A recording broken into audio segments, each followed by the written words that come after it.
Hey, what's up guys? Lucas here and welcome to another video. Do you guys remember my girlfriend Anya? Hi guys. From the carrot video. You guys seem to really like that carrot video where I taught Anya digital painting basics in Procreate. So today she was asking me how to do this type of things in Photoshop, because Photoshop, unfortunately, or maybe fortunately, is the industry standard. So for a lot of designers, artists that want to work in the industry, you need to know how to use Photoshop, right? Exactly. And even though a lot of the tools are very similar, there are some little things that are different. So today we're gonna go through those things and hopefully make a really cute painting so you guys learn how to use Photoshop, alright?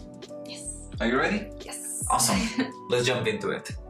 Alright, so here we are in Photoshop, and the first thing that we're going to do is open a new file. And in case of Anya's computer, she has her most recent files already there. In my case, I'm gonna press Ctrl N. If you're in a Mac, it is Command N. By the way, I am working in Windows and on a Wacom Cintiq, and Anya is working on her Mac on a Huion Canvas 13. That if you guys didn't see the review, then I'm gonna post the link right there for you guys. Yeah, for you guys to check it out, because that tablet is amazing. So let's create a new canvas. To do so, you're going to press Ctrl N or Command N.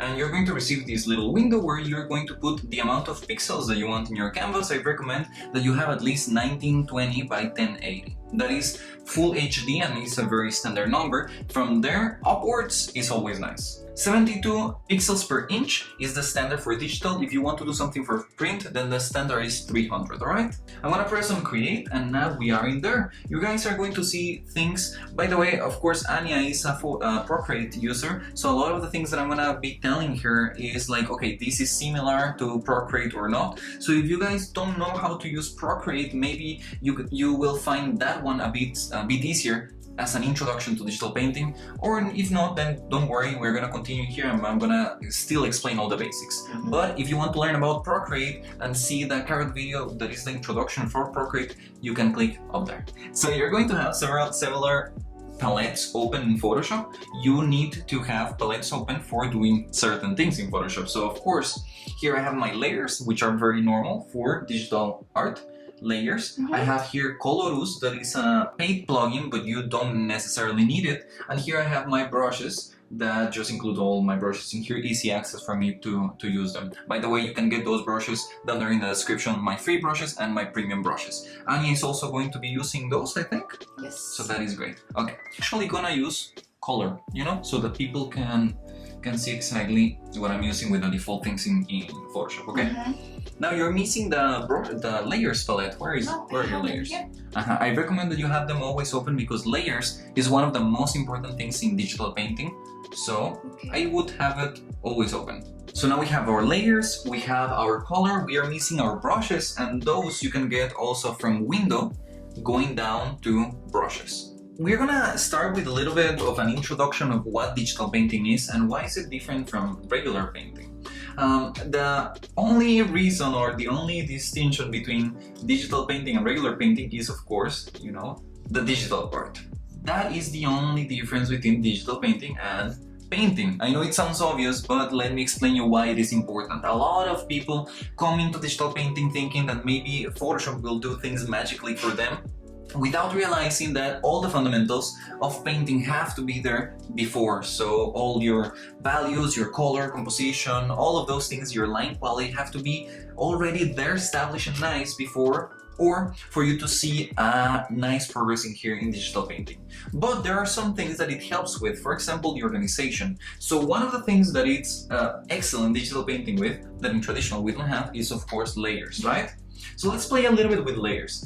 I created a layer here without telling you how. I'm just gonna go and click on the little plus icon that is on the lower corner of the screen. And that creates a new layer. Then, in this new layer, of course, I can paint whatever I want. And this is independent from the background. You can see that on the background is white and this one is separated. I'm gonna press the letter V. V as in vaca. And I can move the layer that I painted. That is very important. We use this a lot to select our layers and things like that. Alright? Yep. Now, there are other little things that we need to know how they work in the layers to be able to paint digitally correctly. So let's create a new one. I'm gonna hide this layer that I had here below. Click on the eye. Or I could delete it just by dragging it to the little trash can. depending whatever. In this case, I'm gonna just hide it, and we're gonna use the selection tool. That is another tool that we use all the time. So I'm gonna go here to this rectangle, and this gives me the selection body marquee tool. I want a sphere, so I'm gonna long pressing here until I get the sphere, and now I can make a sphere. If I press shift, it's gonna give me a perfect circle, so I'm just gonna leave it there. And I'm gonna fill this with a color in this empty layer. So I'm gonna select a color, whatever I want. Let's say that I'm gonna make it purple. Okay? And I'm gonna, to fill it in here, we have several options, but the one that I like is if I click Alt Backspace. But if you're in Mac, maybe you prefer to select this tool, the bucket tool, and then click inside. Okay, so now we have a layer and it is selected, but let's remove this selection by clicking Select, Deselect, or Ctrl D. A couple of very nice tricks that you have with layers is, one, the masks. Masks are super important in digital painting, and they are right here down in this little icon. And what they do is that now when they're activated, you see that you created a new layer next to it. You can hide or show parts of the layer depending on what color you're painting here. This layer only works with black or white, not with color. If we paint with black in here, we're going to hide part of this layer, and if we paint with white, we're going to reveal this layer.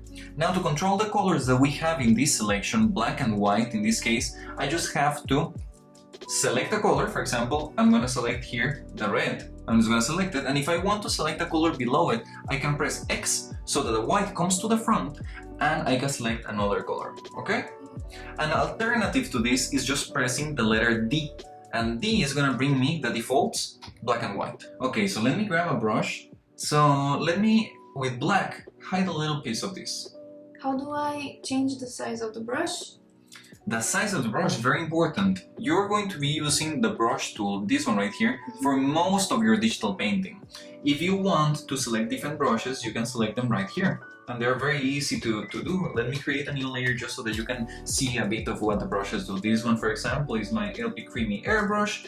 You have a solid one right here, but you have also brushes with different effects, like this one that is kind of like ink, and others with a lot of texture, like for example, this one right here is very noisy. You have an infinite number of brushes here in Photoshop that you can use to make your digital painting. Once we select a brush, it's gonna come with a default size, right? Okay. Above the palette, you can see the size.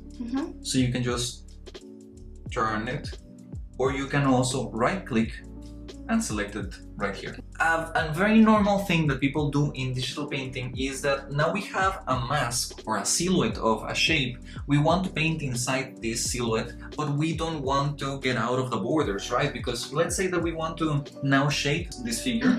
We select this color, by the way. I'm gonna teach you how to bring this tool. It is pressing the Alt, and this is the eyedropper. You can also come here and select it manually. Select any color that you see in the canvas. But the shortcut for that is pressing Alt. So I press Alt, click on the color that I want to sample, and leave it. Okay, so a lot of times people don't want to get outside the lines. So let's say that I want to make some shadow. Let's say that this thing is like a moon. So I would come here to the color and I would make it darker and slide a little bit to the purple. I would choose a brush that is soft because I want a soft gradient. So I will choose an airbrush. I'm gonna choose this one. The brush is very small, so I'm gonna make it bigger and I'm gonna go. But of course I cannot because it gets out of the whole thing. The only place where I can actually paint and it doesn't go out is the layer, the mask that I created, because of course it's blocking. So there are a couple of ways to do this that are great. Of course, you could just select the layer, and you can do that by selecting the magic wand in here that selects things and clicking on it, and you're going to select the layer that you created. Or you can come here, press Ctrl if you're in Windows, or Command, and click on the little drawing, and it's gonna select everything that you have in the layer painted. Okay. But there is a better method than this, and that is creating a clipping mask. So a clipping mask is a mask that attaches to another one, and it cannot paint outside of the painted pixels of that mask. Sounds complicated, but it's way easier than what you think. You're going to create a new layer, and you're going to hold Alt and go in between both layers, and you can see that it changes into this little square. I'm going to tap in there, and it's going to get inside the other layer. That means that now when I paint on this new layer, layer 4, I'm gonna paint and it's not gonna get out of what was already painted on the previous layer, okay? I use shortcuts to make my brushes bigger or smaller. I have mine set up to A and S, but the default ones are the square brackets. Square bracket one, square bracket the other one. If you want to change your shortcuts, you can go to Edit and Keyboard Shortcuts, and you can edit anything that you want in here, including the size of the brush. Now, something that I want to do to this purple moon is I want to give it a little bit of a highlight so that it's fat. Okay. Yeah? Yes. So, I could do this on another clipping mask, but I'm gonna teach you another way of doing it. So, I'm gonna fuse these layers or merge them into a single object. Okay. To do so, you can press Command or Control E, and it's gonna fuse down, one layer down. So now they're fused in a single layer. Another way that a lot of people like to maintain or keep this silhouette clean is by blocking the transparency. That is another one that we use all the time, and it's with this little icon that we have in here. That is like a transparent checker icon. We click this thing and you see that now it has a lock, the layer. This means that it has the pixels locked. Oh. So now you can only paint on the things that are already painted in the layer. Okay. Yeah? So let me go and select the lighter. I'm gonna select this light color of the moon, and we're gonna go even lighter, okay? The important thing is that we get the tools, because then we're gonna use these tools later, okay?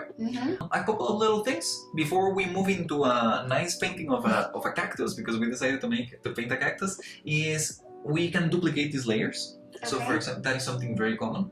You can duplicate them by dragging this into the new layer button. Okay. Or you can also press Command J, and that's going to duplicate the layer. That is very, very normal. But for what it is used? For example, if we would have wanted to give this thing thickness, let's say that we move now, I'm going to select the one that is in the back. Okay. And I'm going to move this one with the V tool. I selected the V, click the V tool, and then I move this thing to this side. Okay. And let's say that now we make it, I'm gonna select the darkest purple, make it even darker. Okay. And with the transparency block, I'm gonna Alt Backspace to fill this layer with a color. Now I know that was a lot of shortcuts right there, but it's very simple. It's just this shape. I just recolored with another one. So just for you to know, now of course it gives the feeling of maybe there is some thickness to this. Hope you guys enjoyed it. Don't forget to check part 2, where you will see them applied in a simple painting of a very cute cactus, so you can follow along in the painting step by step.